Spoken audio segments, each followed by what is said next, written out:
reste de l'actualité. Il y avait du tennis de table au programme ce week-end en Sarthe avec cette 11e journée de championnat de Pro B dames. Donc direction la salle de Le Mans-Sarthe tennis de table qui recevait l'Entente Saint-Pierrez. 11e match de championnat pour les joueuses de Jérôme Churan et 11e victoire. 3 manches à 2 des Mancelles. La première rencontre a été remportée par Katia Fischer donc en 3 manches. Derrière, le point a été marqué par les visiteuses face à Agnès Lelanic. Les visiteuses qui vont même prendre l'avantage 2 manches à 1 avec Claire Clavier qui a perdu face à Jeanne Robès. Égalisation derrière dans la 4e manche grâce à Ekaterina Fischer. Et puis donc la dernière rencontre opposée Agnès Lelanic à Erika Parmentier. Et c'est la défenseuse de Le Mans-Sarthe-Tétier, Agnès Lelanic, qui a été inscrire le dernier point victorieux donc pour Le Mans-Sarthe-Tétier. Vous voyez la joie ici d'Agnès Lelanic avec ses partenaires, notamment Katia Fischer, mais également Claire Clavier. On écoute justement celle qui a donné le point de la gagne, Agnès Lelanic, au micro d'Amoun Chamsoudine. Quel soulagement surtout en fait, parce que chaque match est une victoire d'équipe. Donc Katia, elle était impériale. Après Claire, voilà, il s'en est fallu vraiment de très peu.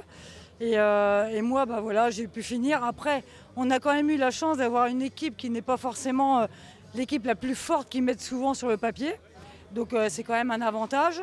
Après, derrière, ils ont une joueuse très très forte, en tout cas qui m'embête souvent, très souvent. Donc je savais que ça allait être un match difficile dès le départ pour moi. Après, on a réussi quand même à se relever et à encore tirer la victoire. Donc franchement, être invaincu à 3 matchs de la fin et une victoire encore à domicile, franchement, ce serait vraiment fantastique qu'on arrive jusqu'au bout, quoi.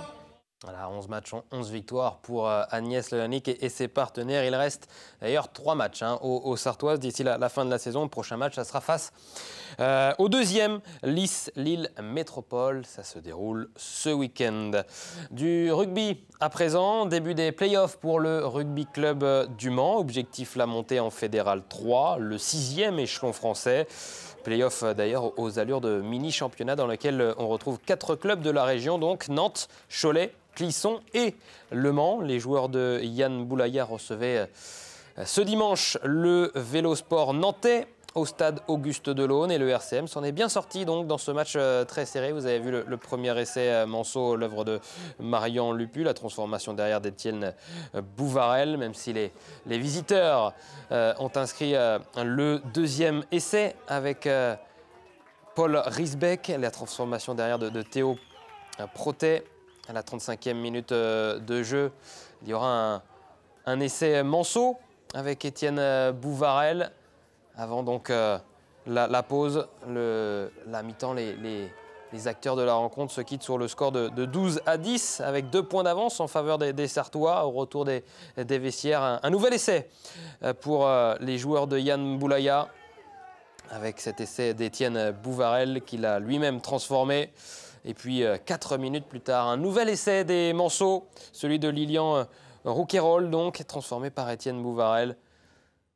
Et le score à la fin, 33-27 donc pour le rugby club du Mans. On écoute justement l'entraîneur Manceau au micro d'Amoun Chamsoudine après cette première victoire dans les playoffs.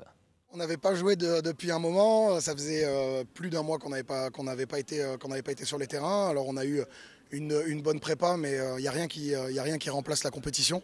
Donc c'est vrai que là on l'a senti, on manque de rythme, on manque de repères, on a besoin de travailler aussi en mode compétition. Donc là d'enchaîner 6 matchs, ça va nous faire du bien, ça va nous permettre de monter en puissance. Puis on va pas retirer aussi que l'équipe du vélo a fait une belle partie. Donc ils nous empêche de prendre le bonus offensif, on les empêche de prendre le bonus défensif. C'est bien quand même, c'est une victoire à 4 points. On a gagné, donc je dirais satisfait, mais on n'a pas le point de bonus, c'est ce qu'on vise. C'est pas grave, on est satisfait quand même, comme on disais juste avant, là, on est en play-off, donc maintenant chaque match on doit gagner, on a 4 points, eux ils ont 0. Donc là le but c'est de les mettre hors course et nous mettre un maximum de points pour aller en finale et remonter en F3. Le prochain match, donc, ça sera dimanche, direction Cholet pour les joueurs du rugby club du Mans pour ce deuxième match des playoffs dans ce mini-championnat à 4. Donc, de la course à pied désormais avec une belle course, celle des championnats de France, évidemment, de cross. Un moment important dans la saison pour de nombreux coureurs sartois, athlètes sartois, notamment en Master 1 avec la victoire d'Emmanuel Messa pour l'équipe Coquelicot 42 et le podium magnifique, vous le voyez ici, franchir la ligne d'arrivée sur ce parcours très gras, boueux, avec la deuxième place donc de Patrice Le Gall pour le Somme Athlétisme. Et puis on notera également la place également de David Hédin et de Manuel Cormier pour Montfort-le-Génois. Belle performance également côté sartois d'Isalis Huette chez les dames avec une 5e place sur le cross-court pour sa première participation dans la catégorie espoir. Tout de suite la carte des sports.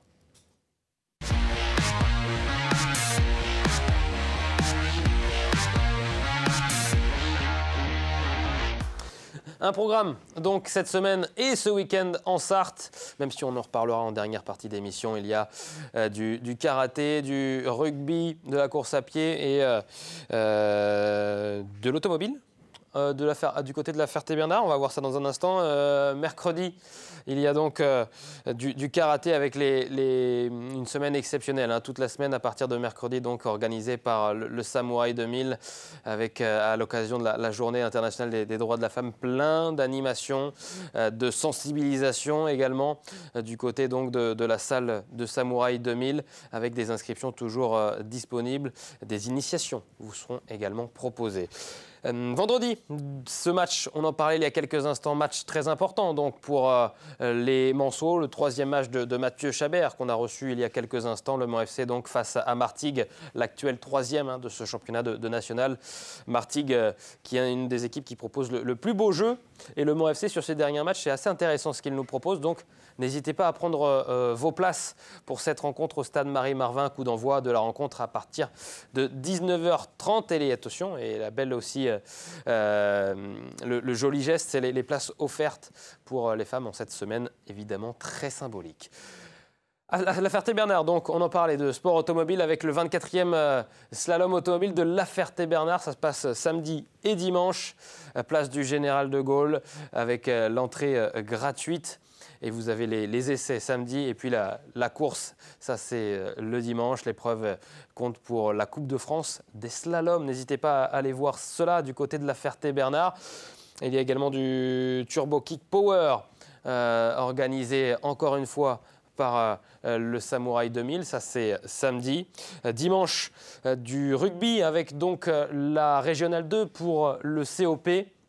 En plus du match donc important pour les playoffs avec le RCM qui aura lieu lui à Cholet à l'extérieur. Vous avez cette rencontre donc en Sarthe au stade Pierre Pifot, dimanche à partir de 13h. Et puis de la course à pied, ça on en reparlera en 4e partie d'émission avec le grand retour de l'Urban Trail du Mans dans la cité Plantagenet avec plein de parcours à vous proposer. Et ça, on en reparlera en 4e et dernière partie d'émission avec Régis Pernet, le président du club organisateur. Dans un instant, juste après une courte page de publicité, un autre invité exceptionnel, Vincent Loriot, le directeur sportif du MSB, sera avec nous en direct sur la MTV Sarthe pour revenir sur cette période et cette malheureuse série négative de résultats pour le MSB et cette défaite. On y reviendra, donc c'était samedi sur le parquet d'Antares, c'était face à Nanterre. On y revient tout de suite, juste après une courte page de publicité.